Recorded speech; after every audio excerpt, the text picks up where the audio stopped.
अस्सलाम वालेकुम, मेरा नाम मोहम्मद तारिक है और आज के लेक्चर में हमने रिमेनिंग क्वेश्चंस को डिस्कस करना है जो कि चैप्टर नंबर 4 के हैं। चैप्टर नंबर 4 के पहले 6 क्वेश्चंस हमने डिस्कस कर लिए थे। आज 7 एंड ऑनवर्ड क्वेश्चंस मैंने डिस्कस करनी है। तो सबसे पहले आप देखें क्वेश्चन नंबर 7 क्या है।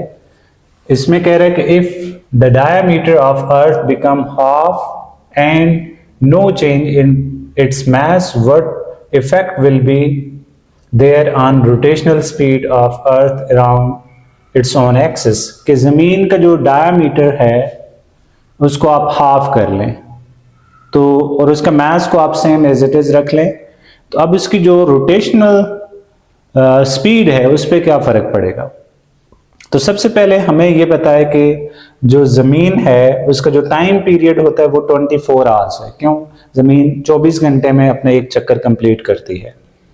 तो लेट्स सपोज हम कह लेते हैं कि उसका जो ओरिजिनल डायमीटर है वो d1, उसकी वजह से उसका जो ओरिजिनल रेडियस है लेट्स सपोज r1 वो r के इक्वल है। फिर उन्होंने कहा है कि इफ रेडियस बिकम हाफ, कि उसका रेडियस आपने हाफ कर लिया, तो मैं कह देता हूं जब उसको हाफ करेंगे तो न्यू रेडियस क्या हो जाएगा, ओरिजिनल रेडियस डिवाइडेड बाय 2 हो जाएगा। अब हम यहां पे बात कर लेते हैं कि जब अर्थ आपके पास लेट्स सपोज ओरिजिनल शेप में है, ये लेट्स सपोज अर्थ की ओरिजिनल शेप है, ये उसकी नई शेप है जिसमें उसका जो डायमीटर है वो हाफ किया गया इसको कंप्रेस करके। तो लेट्स सपोज इसका जो यहाँ पे मोमेंट ऑफ इनर्शिया है वो I1 है और यहाँ पे इसका मोमेंट ऑफ इनर्शिया नहीं, यहाँ पे इसका रेडियस लेट्स सपोज इसका रेडियस क्या है R1 है और इस जगह पे रेडियस इसका लेट्स सपोज R2 है। तो इसका हम ओरिजिनल का जो moment of inertia let's suppose वो हम कह देते हैं 2/5 mr² है, क्योंकि अर्थ एक सॉलिड स्फीयर है और सॉलिड स्फीयर का मोमेंट ऑफ इनर्शिया होता है 2/5 mr²। तो अब जब आप इसको कंप्रेस करेंगे न्यू शेप के अंदर तो हम कह देते हैं इसका जो new moment of inertia let's suppose I2 है वो इक्वल हो जाएगा 2/5 mr² का स्क्वायर, जो कि इसकी न्यू कंप्रेस्ड फॉर्म में जो इसका रेडियस है R2 तो उसका यहाँ पे R2 का स्क्वायर होगा। Mass will remain the same. तो अब देखें यहाँ पे R2 क्या है, यहाँ पे आप देख लें R2 is equal to original R divided by 2। तो हमने भी क्या किया, ओरिजिनल R को 2 से डिवाइड किया तो ये हमारे पास क्या बन गया, मोमेंट ऑफ इनर्शिया आ गया। तो उसकी वैल्यू हमने पुट कर ली। अब यहाँ पे होगा क्या, देखें ये R² डिवाइडेड बाय 2 का स्क्वायर 4 आ जाएगा। देखिए 2/5 m अपनी जगह पे, R² हो जाएगा एंड 2 का स्क्वायर क्या हो जाता है 4।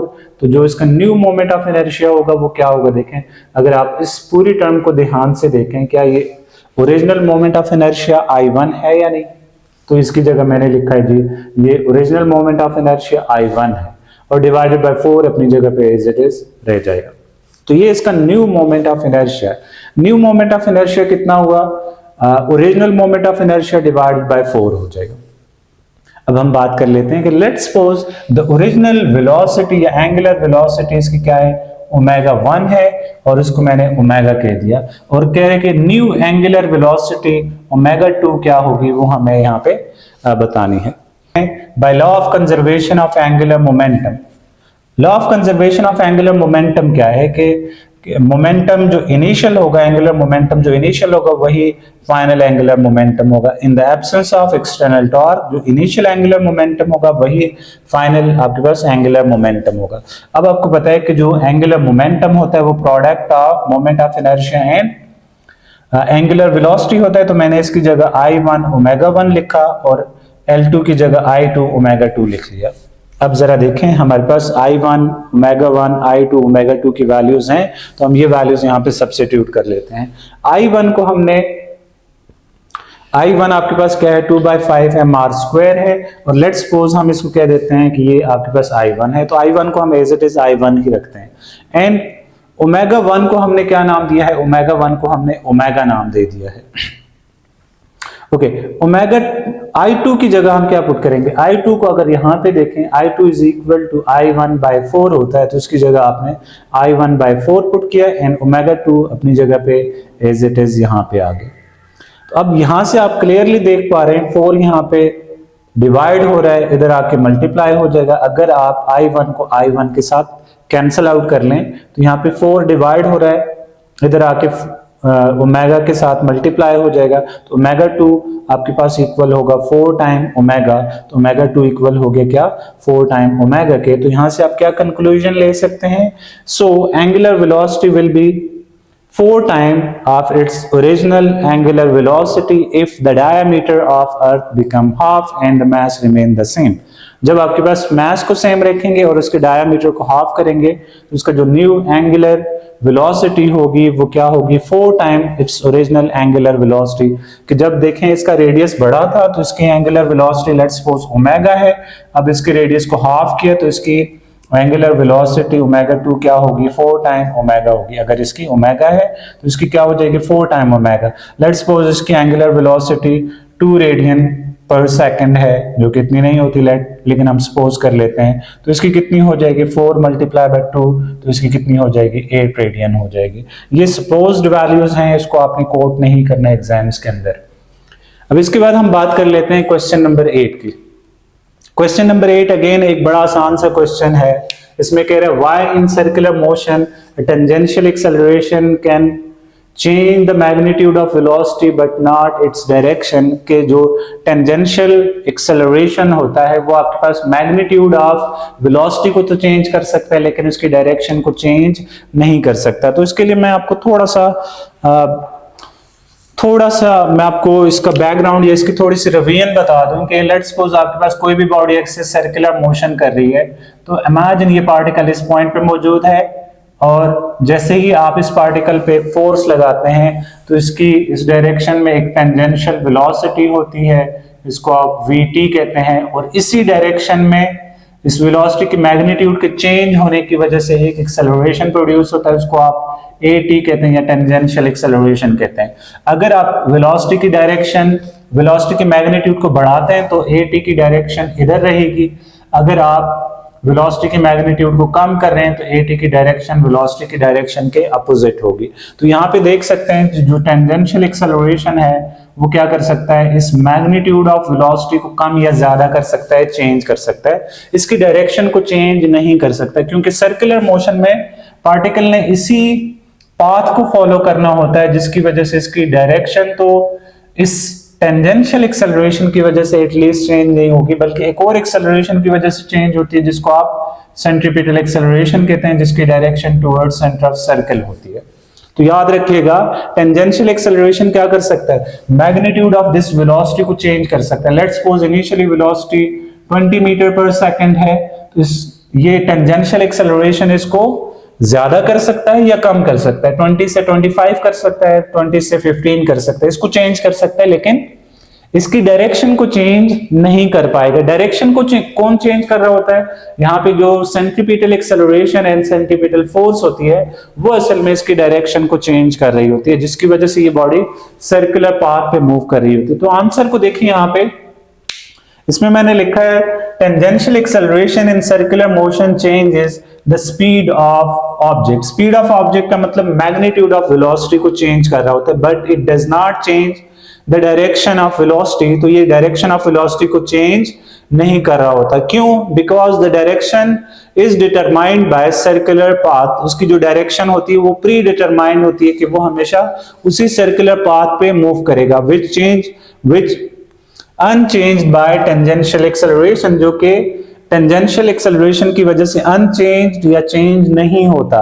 इन circular motion change in direction is due to centripetal acceleration. Change in direction किसकी वजह से होता है, सेंट्रीपिटल एक्सेलरेशन की वजह से होता है। याद रखिएगा यहाँ पे जो centripetal acceleration towards centre of circle act कर रहा होता है उसकी वजह से direction of circular motion change हो सकती है। The tangential accelerations direction will be either along or opposite to direction of linear velocity। जो बात यहाँ पे मैंने कही थी कि जो डायरेक्शन ऑफ टेंजेंशियल एक्सेलरेशन होगी वो या तो along the velocity होगी या फिर उसके अपोजिट डायरेक्शन में होगी, जिसकी वजह से क्या करेगा वो opposite direction of linear velocity, so it changes the magnitude of velocity not the direction। तो ये क्या करेगा, magnitude of velocity को चेंज करेगा लेकिन उसकी डायरेक्शन को चेंज नहीं कर पाएगा। होप सो ये क्वेश्चन यहाँ तक समझ आ गया होगा। अब मैं यहाँ पे इसको रेज करके अगले 2 क्वेश्चन यहाँ पे लिख लेता हूँ।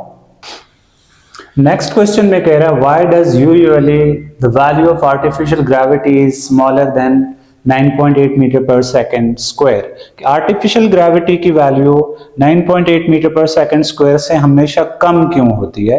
तो जैसा कि जब मैं आर्टिफिशियल ग्रेविटी आपको पढ़ा रहा था वहां पे मैंने डिस्कस किया था कि अगर आप अर्थ लाइक ग्रेविटेशनल फील्ड आप किसी भी स्पेस स्टेशन में लेके आना चाहते हैं तो उसके लिए जो साइज ऑफ स्पेस स्टेशन होना चाहिए वो बहुत बड़ा होना चाहिए और उसकी जो एंगुलर वेलोसिटी है वो भी काफी ज्यादा होनी चाहिए in order to get 9.8 metre per second square acceleration.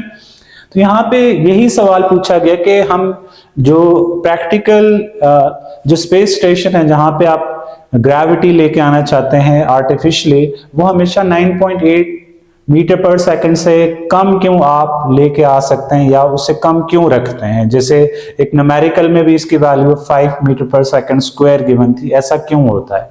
तो इसका आंसर बड़ा सिंपल सा है कि अगर आप इतनी ज्यादा आर्टिफिशियल ग्रेविटी प्रोड्यूस कराना चाहते हैं तो एक तो जो आपका स्पेस स्टेशन होगा उसको काफी ज्यादा एंगुलर वेलोसिटी से रोटेट करना होगा या फिर जो साइज ऑफ स्पेस स्टेशन होना चाहिए वो बहुत बड़ा होना चाहिए, ह्यूमंगस होना चाहिए to get 9.8 metre per second, जो कि बड़ा मुश्किल काम है।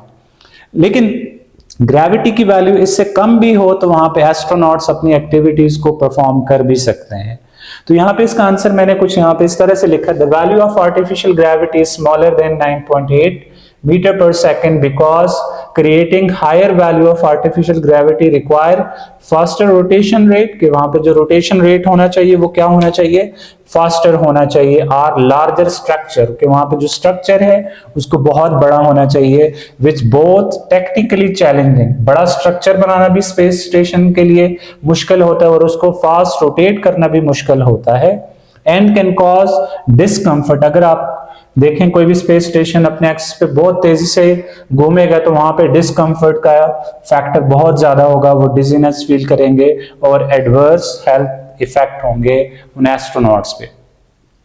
अगला क्वेश्चन है why gyroscope is used in aeroplane. Gyroscope क्या है? जब हम टॉपिक पढ़ रहे थे तो वहां पे मैंने इसको काफी डिटेल से पढ़ाया था कि जायरोस्कोप कैसे काम करता है, क्यों उसमें रोटेशन है और इसको कहाँ कहाँ पे यूज किया जाता है। यहाँ पे मैंने एक शॉर्ट सा इसका आंसर लिखा है कि gyroscope is used in aeroplane for several functions mainly used in navigation and flight stability, कि इसको नेविगेशन के लिए यूज किया जाता है और फ्लाइट स्टेबिलिटी के लिए यूज किया जाता है। It is also used as altitude indicator के एरोप्लेन कितना ऊपर है या नीचे है, उसके लिए इसका इस्तेमाल किया जाता है।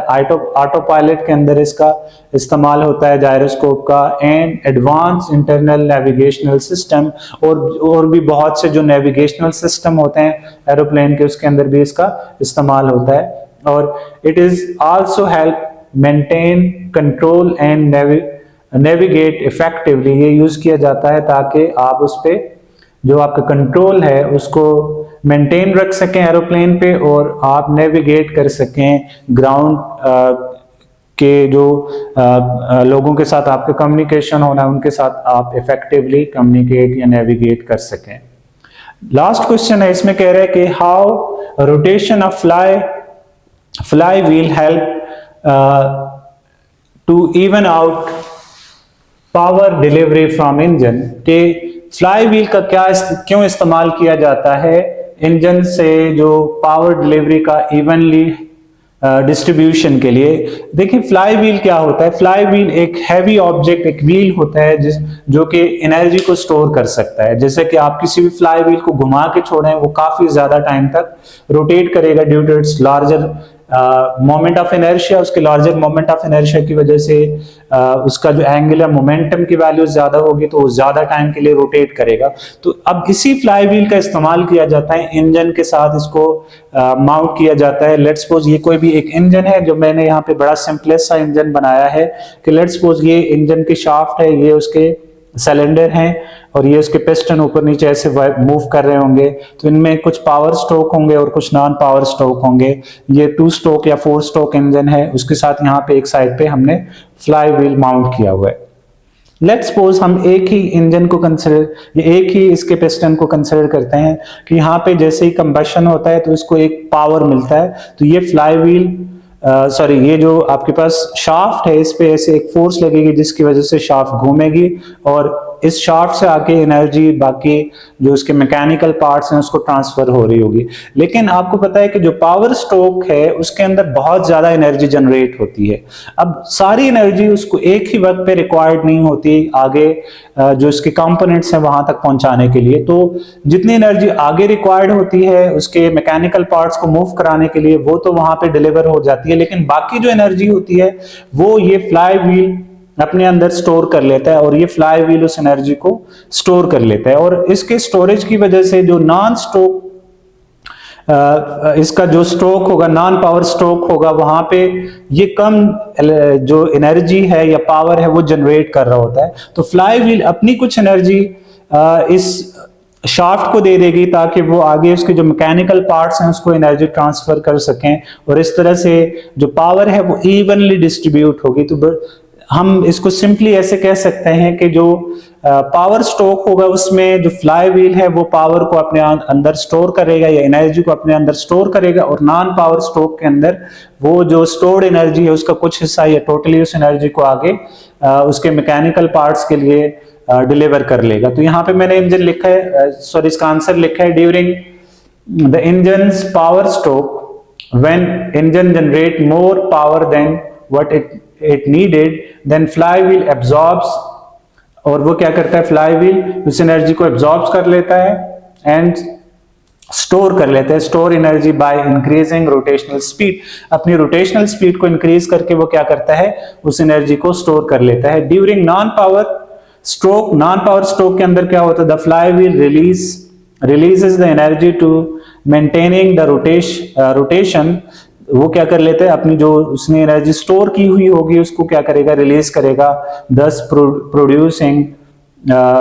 Providing the needed power. तो इस तरह से वो जो सिस्टम के लिए जो नीडेड पावर होती है वो क्या कर लेता है, डिलीवर कर लेता है या प्रोवाइड कर लेता है। तो इस तरह से आप फ्लाई व्हील को किसी भी इंजन के साथ माउंट करके उसके अंदर एनर्जी को स्टोर करके उस एनर्जी को इवनली डिस्ट्रीब्यूट कर सकते हैं for power in non power strokes के लिए। होप सो ये लेक्चर आपको समझ आ गया होगा, आपने कंसेप्चुअल क्वेश्चन को समझ लिया होगा और आपने सीख भी लिया होगा इस पूरे टॉपिक को या इन सारे कंसेप्चुअल क्वेश्चन को। इंशाल्लाह अगली वीडियो में मिलते हैं, उस तक अल्लाह हाफिज।